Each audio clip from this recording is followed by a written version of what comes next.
Ada 3 orang yang sempat meramalkan Anies bakal gagal maju di Pilpres 2024. Yang pertama adalah pengamat politik Adi Praetno memprediksi Anies Baswedan gagal maju Pilpres 2024. Menurutnya, Anies gagal maju Pilpres diprediksi karena koalisi perubahan Nasdem, PKS, dan Demokrat tidak terbentuk. Indikasi capres Nasdem Anies gagal maju Pilpres begitu jelas. Pasalnya, PKS akan membangun koalisi baru bersama Partai Gerindra. Prediksi Adi Praetno, jika Anies gagal maju Pilpres 2024 yang diusung Nasdem, diungkapkannya dalam podcast Total Politik. Kejutan yang ketiga adalah Anies Baswedan tidak bisa maju. Anies Baswedan tak bisa maju. Belakangan PKS sudah mulai muncul tuh isu-isu bukan oligarki lagi, tapi Presiden PKS menyatakan sangat mungkin akan kembali ta'aruf dengan Gerindra untuk 2024. Mereka rujuk, tidak pisah seperti yang dibayangkan orang, dan PKS cukup terbuka kepada Prabowo Subianto dan Gerindra. Bahkan kalau kita melihat data-data survei yang kita punya, pemilih PKS ini cukup pemaaf, Bang. Ya, sekalipun misalnya PKS terlihat ditinggalkan oleh Prabowo karena berkoalisi dengan Jokowi, tapi sekitar 15-20% pemilih PKS itu masih memilih Prabowo Subianto. Iman politik pemilih PKS ini sepertinya yang membuat Ahmad Syaihu, Presiden PKS, selalu mengatakan bahwa romantisme perjalanan politik dengan Gerindra sangat mungkin untuk bisa rajut kembali dengan Gerindra. Itu artinya kalau PKS lepas dari koalisi perubahan, maka sangat mungkin Pak Anies tidak maju untuk Pilpres 2024. Jadi safari politik, deklarasi, dan begitu banyak momentum yang dibuat oleh Pak Anies itu tidak akan ada artinya. Saya kira kejutan-kejutan ini sangat mungkin akan terjadi di 2023 ya, karena di 2003 inilah soal pencapresan akan diuji.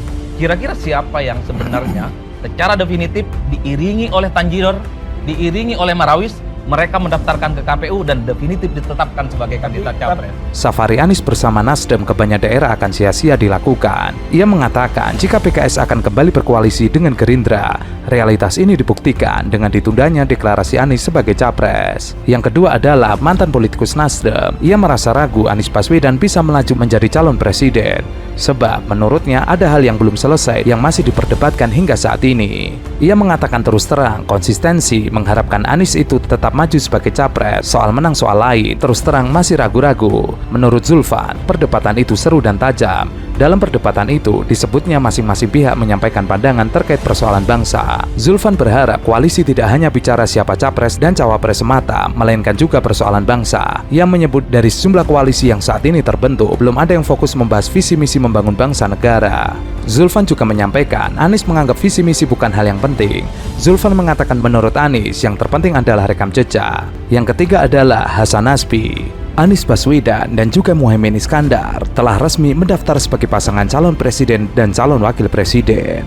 Lalu bagaimana dengan Hasan Nasbi yang pernah bertaruh jika Anies Baswedan tidak akan melenggang di Pilpres 2024? Hasan Nasbi pernah bertaruh jika Anies Baswedan akhirnya bisa mendaftarkan dirinya menjadi capres di Pilpres 2024. Hasan berharap Anies tidak akan mendapatkan tiket untuk menjadi calon presiden. Ternyata orang yang bertaruh dengannya adalah Suni Tanuwijaya. Suni sebelumnya dikenal sebagai orang dekat Basuki Cahayapurnama alias Ahok. Ia juga sempat menjabat Sekretaris Dewan Pembina Partai Solidaritas Indonesia meski sudah mundur. Sekarang Suni disebut sebagai orang kepercayaan Anies. Hasan pun mengunggah foto ketika bertaruh dengan Suni di akun Twitter. Hal itu dilakukan Hasan setelah Anies resmi mendapatkan tiket untuk menjadi capres setelah Partai Keadilan Sejahtera mendeklarasikan dukungan kepada Anies. Dukungan PKS membuat Anies menggenggam tiket untuk mendaftarkan diri ke KPU setelah sebelumnya mendapatkan dukungan dari Partai Nasdem, PKS, dan juga PKB. Kalau menurut saya, kita masih ada setengah-setengah feodalnya. Itu realitas hari ini. Jadi begitu orang punya jabatan, semua orang datang. Selain minta tanda tangan, nemenin ngopi, sekedar bertamu, audiensi, foto, dan segala macam. Tapi begitu tidak punya jabatan, jangankan mau keliling-keliling ketemu konstituen, nyari teman foto susah, nyari teman ngopi juga boleh susah. Ajudan yang biasa nyiapkan segala macam sudah nggak ada. Nah, ini akan membuat pergeseran. Jadi kalau ada yang survei November, nanti saya yakin perubahannya akan berasa. Ini hipotesis nih, nanti kita bisa lihat nih. Ini hipotesis dari seorang konsultan politik. Jadi terima kasih. Pak Anies ini bisa maju nggak, Bang?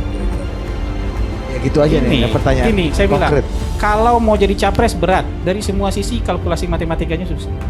Tapi kalau mau jadi cawapres masih terbuka. Kalau capres ini taruhan mau nggak, Bang? Boleh taruhan, boleh. Iya, berapa? Taruhan Alphard juga boleh. Hasan sempat berkeyakinan jika Anies tidak bakal mendapatkan tiket pemilihan presiden 2024. Hal itu lantaran ketua umum masing-masing parpol bakal berupaya maju. Karena itu, ia sempat membuat statement berani taruhan Alphard dalam sebuah acaranya yang videonya viral di media sosial. Sementara itu, Anies Baswedan dan juga Muhaimin Iskandar telah resmi mendaftar sebagai pasangan calon presiden dan calon wakil presiden. Lalu bagaimana dengan Hasan Nasbi yang pernah bertaruh jika Anies Baswedan tidak akan melenggang di Pilpres 2024? Hasan Nasbi pernah bertaruh jika Anies Baswedan akhirnya bisa mendaftarkan dirinya menjadi capres di Pilpres 2024. Dirinya berani taruhan Alphard. Namun Anies Baswedan tidak mengomentari hal tersebut. Ia lebih memilih bercerita bagaimana perjalanannya hingga mendaftarkan diri di KPU menjadi calon presiden Republik Indonesia. Capres Anies Baswedan mengenang perjalanan berliku yang dilaluinya bersama Partai Nasdem sejak deklarasi pada 3 Oktober 2022 hingga pendaftaran capres di Komisi Pemilihan Umum. Menurutnya, sejak ia menerima pinangan, gelombang ujian tidak pernah berhenti menimpa Nasdem dan partai di Koalisi Perubahan. Sesudah itu, gelombang tidak pernah berhenti menerpa terus-menerus. Meski begitu, Anies bersama Paloh mengaku telah memprediksi sejak awal perjuangan menuju perubahan itu tidak mudah. Akan tetapi, keduanya meyakini jika diniatkan, maka perjalanan akan dapat terlewati. Hal itu sudah disampaikan Bang Paloh dengan segala tantangan yang hempaskan kepadanya. Bang Paloh menjadi contoh sekali layar terkembang, surut kita berpantang. Hari ini layar itu dikembangkan, kapal yang sudah dibangun layarnya berkembang. Kita adalah bangsa Indonesia dengan komitmen semangat pluralisme kebangsaan yang tidak perlu diragukan oleh siapapun. Pasangan inilah mempunyai sejatinya komitmen yang melekat, arti dan nilai spiritual kebangsaan yang mereka miliki. Indonesia Raya, Indonesia kita cintai. Semoga koalisi perubahan akan dengan berbesar hati, dengan penuh keyakinan mempersembahkan pasangan ini sebagai putra yang terbaik untuk memimpin bangsa ini. Inilah sekedar sambutan kita pada pagi hari ini. Marilah kita bersama-sama mengantarkan pasangan kita ke Komisi Pemilihan Umum. Dan sekali lagi, kita harus tetap melaksanakan komitmen profesionalisme dan moralitas kita. Amar ma'ruf nahi mungkar. Satunya kata dan perbuatan, dan itu adalah kita, saudaraku semua. Wabillahi taufiq wal hidayah.